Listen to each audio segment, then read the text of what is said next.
So, should I work or not? And in general, how much do you need to work to earn big money? There are a lot of memes circulating on the internet about my statement that you don't have to work hard. At the same time, there are many bloggers who say that you need to work hard, work all day long, even 24/7. There is such an opinion. How much do you really need to work to earn big money? This question is not as simple as it seems at first glance. Individuals have a tendency to polarize everything and take it to extremes. Individuals believe that you either have to work diligently or not work at all. They sort of oppose each other. In fact, the secret is that you need to work like crazy. You must put in a tremendous amount of effort. And not to plow. The truth is hidden over there. Let's talk about it. What do you need to do to earn big money? To plow or not to plow? If you are interested in this topic, like, subscribe, and we will move on. Many people simplify this question, and they either function or do not function. In reality, you require to put in effort, but you simply need to be aware of the location and extent of the effort required. Let me give you an example. What's the trick? And what is the difference between rich people or successful people and unsuccessful people in general? The thing is, successful people are distinguished from unsuccessful people not by what they do differently. There exists a commonly held myth or widely shared belief that individuals who possess significant wealth engage in every aspect of life in a distinct and unique manner. In fact, what is the essence of what they do differently? Do you believe their marketing is constructed differently? No, the same marketing. Sales differently? No, marketing and sales are the same thing. Do they hire people differently? The same. That is, everything related to business tools, they do the same thing as you. One more query, what do they do in a different manner? And one more aspect they focus on is that they prioritize crucial points of emphasis during their process. They're occupied with significant matters. Therefore, when it comes to the query of whether to exert effort or not, I will provide a metaphor or narrate a story to illustrate my point. Imagine that you are constructing a skyscraper with 40 stories. If you permit a minor crack in the foundation, this crack will ultimately result in a catastrophic situation on the 40th floor. Here operates the law that states, a minor mistake in the starting conditions invariably results in a catastrophic event in the final outcome. That is why, when you build a tall skyscraper, you must be a perfectionist and a hard worker during the construction of the foundation of the first and second floors. Why at the foundation stage, you most likely already comprehend. The foundation must be really perfect. And why at the stage of the first, second floor? Because these are the floors that are visible, that people can touch, that contain commercial premises. They can feel, compare the material, and through this material which you used in construction, they can judge the quality of the entire building. Therefore, the foundation, first and second floors are the most critical part of the building. And here you have to work like crazy, and here you have to be not just a perfectionist, but a paranoid. The more floors you build, the more you delegate to the team. More she is there, starting from the 35th floor or up to the 40th floor. There the team can already build completely on their own and can even make it out of foam. These floors are still not visible from below, it is unclear, no one can touch, look, and so on.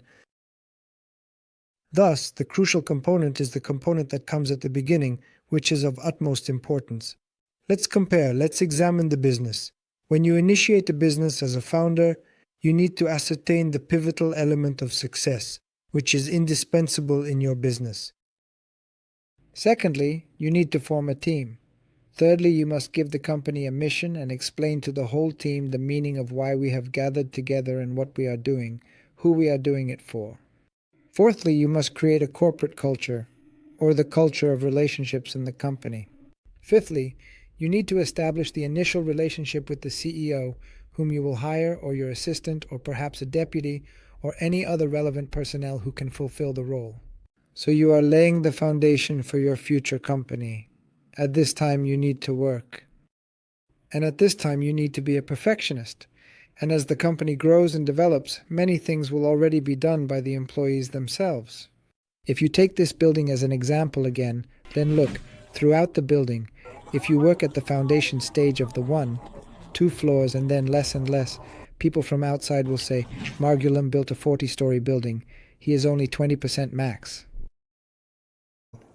80% done by the team, and it will be true.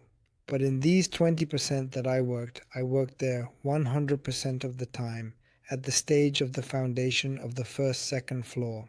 That is, you need to understand when you should work at 100% and where you should be a perfectionist. And you need to understand when your participation is no longer required. Therefore, to the question of whether to plow or not to plow, I firmly answer that you need to plow at all key points. And you need to be a perfectionist in all key points. You can delegate everything else. You can engage third-party contractors. You can engage suppliers, and so on. If it is not critical for your business, what does the owner of the company usually have to do? He should be involved in making decisions, the results of which will be seen in a year, 2, 3, 5 years. Ops management must solve daily problems. This is why not working hard on operational issues is a critical problem. In strategically important matters, you work like a maniac. It should be noted that there is a category of people who always work hard in life, and there is a category of people who work very little. So for them, I will particularly say, look, the owners of the company or the individuals who consistently work hard often limit their efficiency. I have a saying where I say, where your strength is, there is your weakness. So because you're a super hard worker, you start interfering in all company matters, and you don't let the management unfold. And as a result, your management does not work out, you keep interfering all the time. Why is this happening? This happens because you don't understand the essence. The essence of delegation is to delegate routine operations to management and work on strategic issues yourself.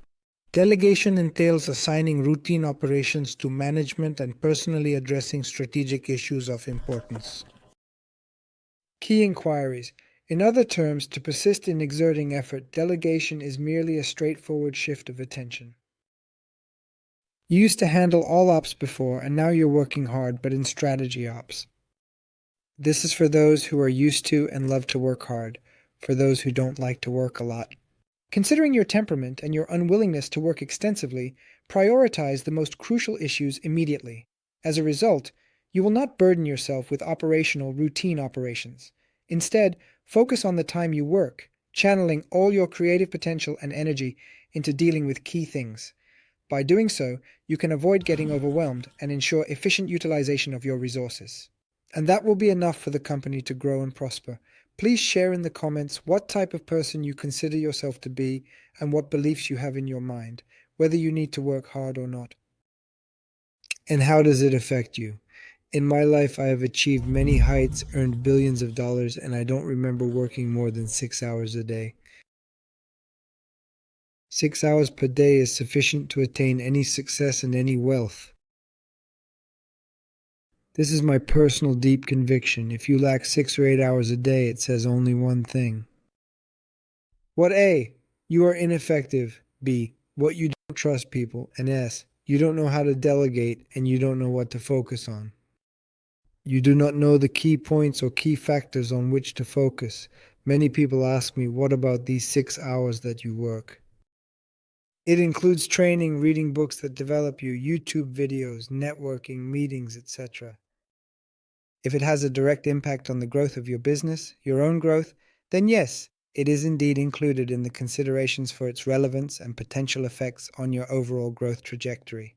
If it's something abstract, then it doesn't count. Therefore, ultimately, you should dedicate these 6 hours exclusively to what is key and has a direct impact on your growth and your business objectives. And it does not matter what it is called, whether it's a meeting, a YouTube video, a gathering, a meeting, a report, or simply typing something on a computer. No matter the activity, the key is its direct impact on business and personal growth, regardless of its kind or nature.